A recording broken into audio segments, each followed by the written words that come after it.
Hey, Smarter News, we're going to do something fun today. I like to call this sampler. So these are small bites of a lot of different stories that you should have on your plate for today. And we're going to cover a lot of ground. I think we're going to start with domestic news and then move to international news and get you going as you head into your weekend. Thursday always sort of feels that way to me. Hope it feels that way to you. So let's start with just a news item that developed over the last 24 hours, a company that you likely really know, which is McCormick. McCormick makes all the spices, a company that dates back to the 1800s, by the way. There is a voluntary recall of some of their items. I'm going to show you what they look like. If you have anything in your pantry that has to do with Italian seasoning or buffalo ranch, which by the way sounds delicious, that those items potentially could be part of a recall. 4 different products have been voluntarily recalled by the company that have shipped over the last month or so. So if you bought anything in the grocery store over the last month from McCormick, any sort of spices, Italian seasoning, buffalo ranch, take a look at your pantry. The reason why they're being recalled is because of concerns about salmonella. There's no cases tied to that, but there's a concern about that. So something to be aware of. Interesting, when you hear the term voluntary recall, you're going to hear that a lot. It's technically the correct term. The company is voluntarily recalling it, but the reason why they are is that the FDA flagged it. And without, just speaking very frankly, if they don't voluntarily recall it, they could be taken to court. So there is government pressure for them to recall that item. So just something to be aware of. Let's talk a little bit about another news item that has to do with the FDA that has had a few different reports to it over the last several days. I tried to let it sift out, and I still can't find exactly what is the line of events. But apparently, according to the New York Times, the FDA asked Moderna and Pfizer, these are the 2 big drug makers that make COVID-19 vaccines, the mRNA vaccines, to expand their trials for children. You know these trials are taking place. We know that these vaccines have received emergency use authorization, some of them for those over 12. It's a younger group that apparently has been asked to expand. So these drug makers are being asked to expand. And according to the New York Times reporting, this has to do with concerns that we've talked about over the last several weeks about myocarditis, seeing cases of myocarditis, so swelling around the heart or the heart muscle, related somehow, they're not sure, maybe to the COVID-19 vaccine. So that apparently is taking place. The timeline for these trials was to hopefully have them wrapped up by the fall for these companies. That was the goal. So we'll see if we hear more information about how much bigger they may get or what that might look like. But I thought that was really important, especially as you're hearing news from the CDC this week about masking and children in schools. And for those that are not vaccinated, and obviously children of young age, especially elementary age, middle school children, they're not vaccinated because they can't be. It's not received emergency use authorization for them yet. Remember when I told you yesterday, though, that one of the reasons why I was really paying close attention to what California and New York City were doing in regards to requiring vaccines, why I thought that was important? I thought that was important because when these a big state and a big city do this, we could see others. And that's exactly what we're seeing this week. Although in the private sector, Google and Facebook apparently have announced to their employees that if any employees are going to come back in the office, that they have to be vaccinated. We're seeing other smattering of other reports having to do with a lot of other companies, whether it's Netflix or Morgan Stanley. Morgan Stanley a couple of weeks ago apparently said this to employees, that if they're going to come back in the office, or clients, they're going to have to show proof of vaccinations. One of the things we're watching today is whether or not the federal government, so the White House would announce that for federal employees, which would be really significant. And so that's something to watch for if we see news on that today. One of the ways that I'm seeing the COVID-19 news tied into other things besides, talking about vaccinations is the economy. We always talk about that, right? And so today we're going to get a read on the US economy, sort of like a report card about how well the economy is growing, or how not well, quite frankly. We do expect to see that the economy is growing at a clip. And we get 3 readings on the economy every quarter, looking back at the previous 3 months.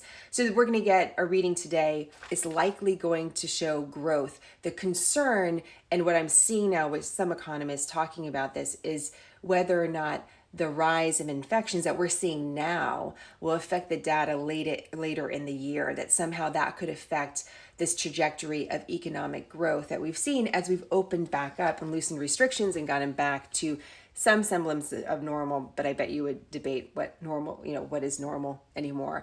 One of the ways that the economic news, we should think about it today, is that we're also seeing reports that, I'm sure you've watched this over the last couple of weeks, you've probably seen this out of the corner of your eye. There's like a lot of talk about another stimulus bill having to do with infrastructure, money for roads and bridges and all of that.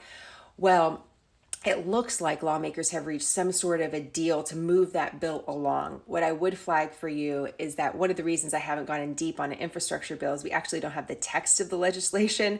So without that, we don't know exactly what will be tucked into it. And it's going to be potentially a very, very big $1 trillion plan. So we want to know where that money could be going. So that's something you could see today.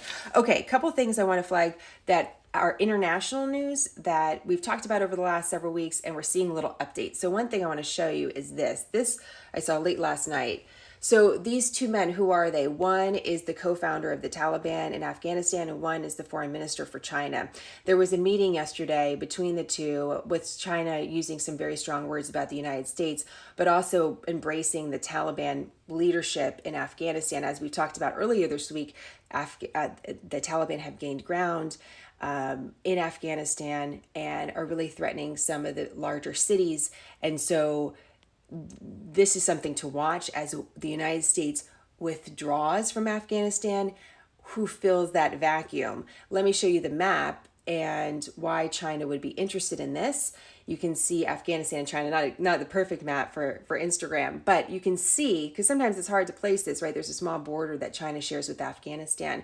So they have an interest in the stability of Afghanistan. They also have an interest, it's kind of like their backyard, not having the United States right there. But there's also something else in Afghanistan that's very valuable to China and others, and that's minerals. And China has been aggressive about that. China's been very aggressive about expanding in a lot of places that are not considered first world. One of them, by the way, is Africa, and we're going to talk about that next. But just something to be aware of that high-level meeting with the co-founder of the Taliban. So thought that was important for you to know. Let's talk about South Africa. If we're going to talk about Africa, let's talk about South Africa, because in recent weeks, we've talked about some of the looting and rioting that's taking place there, some of the largest that we've seen in decades, and why that's significant.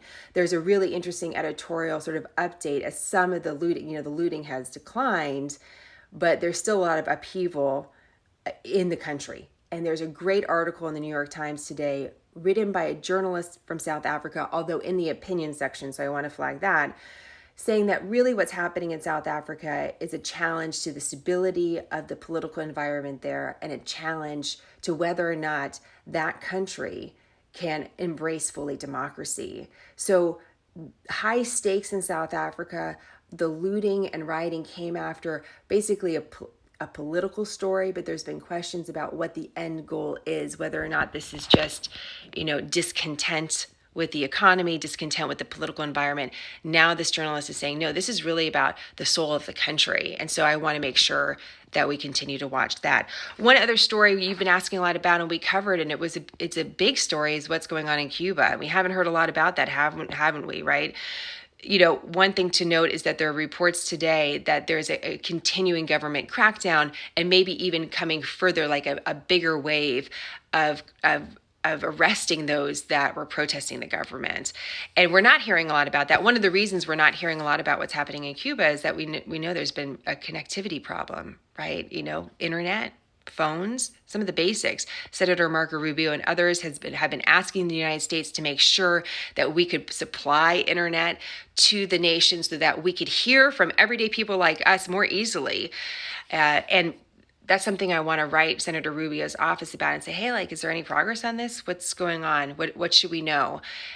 Because we had these big protests of people rising up against the communist regime, and a lot of support around the world. And then everything sort of faded out as the government there became stronger.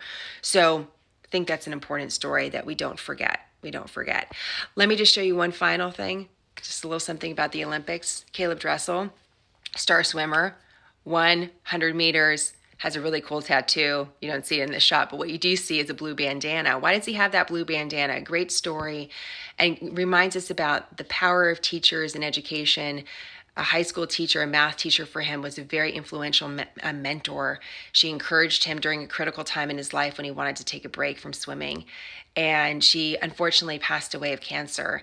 This is her blue bandana that her husband gave to him, and he carries it with him as he goes into his meets. Pretty cool story, right? Got a lot of those great stories out of the Olympics. You guys like watching the Olympics? I have. I haven't watched television consistently at night. I don't even know the last time, but it's fun to watch these competitions. And I know there's a lot of big stories about that. I'm going to go work out myself. This is my workout bottle. So I'm all Smarter Newsed out. This is one way you can support Smarter News is checking out our gear, 20 ounces, because I got to stay hydrated. I do a terrible job. So that's that. But one of the things about Smarter News, I want you guys to love the news so much that you want to represent Smarter News wherever you go. And I don't think you see that with any other news network. You don't see that, people walking around with NBC or ABC sweatshirts. You don't really see that. I hope you feel that way about Smarter News. So check out our shop if you're interested in supporting us at all. I hope it's something that you can use. This comes in handy. I also like that it's a straw. So when you're driving, you're not like... That's dangerous. Don't do that. All right, guys, that's your sampler. Putting some of these articles underneath the video on the website. Have a great day, and I'll see you with more on smarternews.com. Bye, guys.